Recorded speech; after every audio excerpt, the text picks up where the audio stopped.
دیکھیے اللہ تعالیٰ نے ایک عجیب و غریب بیلنس قائم کیا ہے۔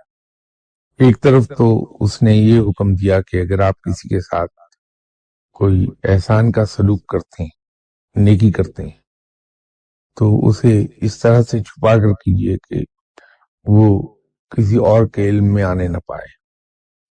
دوسری طرف اس نے یہ حکم دیا کہ جو شخص تمہارے ساتھ نیک سلوک کرے اس کو تم پھیلاؤ۔ آپ اپنے طور پر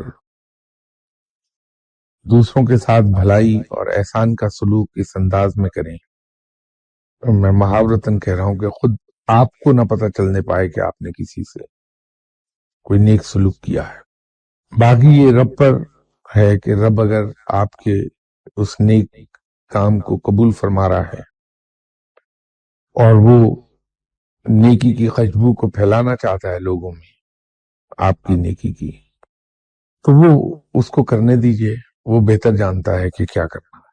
لیکن آپ اپنے طور پر حد الوسع کوشش کر لیجئے کہ جب آپ کسی کے ساتھ بھلائی کا سلوک کریں تو اس انداز میں ہو کہ خود آپ کی اپنی ذات کو پتہ نہ چلنے پائے کہ آپ نے کسی سے سلوک کیا ہے۔